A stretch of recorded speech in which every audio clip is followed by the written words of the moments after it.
గన్నవరం మాజీ MLA YCP నేత వల్లభనేని వంశీని కేసులు వెంటాడుతున్నాయి. కిడ్నాప్ కేసులో అరెస్ట్ అయిన వంశీ ప్రస్తుతం విజయవాడ జైలులో ఉన్నారు. ఆయన బెయిల్ కోసం న్యాయవాదులు, వైసీపీ పార్టీ అధిష్టానం ఎన్నో ప్రయత్నాలు చేస్తున్నాయి. కానీ వంశీపై కేసుల మీద కేసులు నమోదవుతున్నాయి. దీంతో ఆయనకు బెయిల్ వచ్చినా మళ్ళీ అరెస్ట్ చేసే అవకాశాలు ఎక్కువగా ఉన్నాయంటున్నారు. గత ప్రభుత్వంలో దిందులూరు ప్రస్తుత ఎమ్మెల్యే చింతమనేని ప్రభాకర్, ఈ ప్రభుత్వంలో బాపట్ల మాజీ ఎంపీ నందిగామ సురేష్కు ఎదురైన అనుభవం తాజాగా వంశీ అనుభవించే పరిస్థితులు కనిపిస్తున్నాయని అంటున్నారు. గత ప్రభుత్వంలో చింతమనేనిపై 12 కేసులు నమోదు చేసి 64 రోజులు జైలులో ఉంచారు.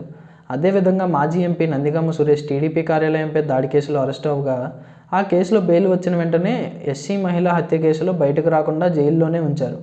దాదాపు 150 రోజులు జైలు జీవితం గడిపిన సురేష్ ఆ తర్వాత బెయిల్పై వచ్చారు. ఇక వల్లభనేని వంశీ కూడా దాదాపు ఇదే పరిస్థితిని ఎదుర్కొంటున్నారు. ఆయనపై గతంలో 16 కేసులు పెండింగ్లో ఉండగా తాజాగా పదుల సంఖ్యలో కేసులు నమోదవుతున్నాయి. మంత్రి లోకేష్ రెడ్ బుక్లో పేరున్న వంశీకి ఇప్పట్లో కష్టాలు వేయడమని రాజకీయ వర్గాల్లో టాక్ వినిపిస్తుంది. గతంలో వంశీ అనుసరించిన వైఖరికి ఇప్పుడు ప్రతిఫలం అనుభవిస్తున్నారని అంటున్నారు. అయితే గన్నవరం టీడీపీ కార్యాలయంపై దాడికి సంబంధించి ఆరోపణలు ఎదుర్కొంటున్న వంశీకి ముందస్తు బెయిల్ లభించింది. ఇక అదే సమయంలో టీడీపీ కార్యాలయంలో కంప్యూటర్ ఆపరేటర్గా పనిచేస్తున్న సత్యవర్ధన్పై దాడి చేసి కులం పేరుతో దూషించారనే కారణం మరో కేసు నమోదైంది.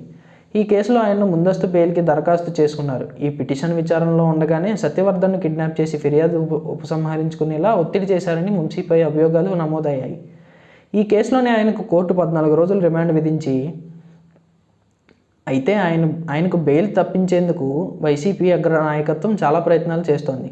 మరోవైపు ఈ కేసులో వంశీకి బెయిల్ వచ్చినా జైలు నుంచి విడుదల కాకుండా అడ్డుకునేందుకు మరిన్ని కేసులు నమోదవుతున్నాయని ప్రచారం జరుగుతోంది. ముఖ్యమంత్రి చంద్రబాబు, మంత్రి లోకేష్తో పాటు టీడీపీ నేతలపై వంశీ గతంలో నోరు పారేసుకున్నారని తాజాగా పోలీసులకు ఫిర్యాదులు అందుతున్నాయి. కూటమి ప్రభుత్వం అధికారంలోకి వచ్చాక సోషల్ మీడియాలో అబ్యూజ్డ్ లాంగ్వేజ్ వాడిన వారిని జైలుకు పంపుతోంది. సోషల్ మీడియాను మంచి కోసమే వాడుకుందామంటూ ప్రచారం చేస్తున్న కూటమి ప్రభుత్వం వివిధ సామాజిక మాధ్యమాల్లో నేతలను దూషించిన వారిపై కఠిన చర్యలు తీసుకోవాలని పోలీసులను ఆదేశించింది. దీంతో సినీ దర్శకుడు రామ్ గోపాల్ వర్మతో పాటు వైసీపీకి అనుకూలంగా వ్యవహరించిన బోరుగడ్డ అనిల్, శ్రీరెడ్డి వంటి వారిపైన కేసులు నమోదయ్యాయి. ఇప్పుడు వంశీపైన అవే తరహా కేసులు నమోదు చేస్తున్నారు. కిడ్నాప్ కేసులో బెయిల్ వచ్చిన సోషల్ మీడియా కేసులో ఆయన్ని విడిచిపెట్టకూడదనే ప్రభుత్వ ఉద్దేశంగా చెబుతున్నారు.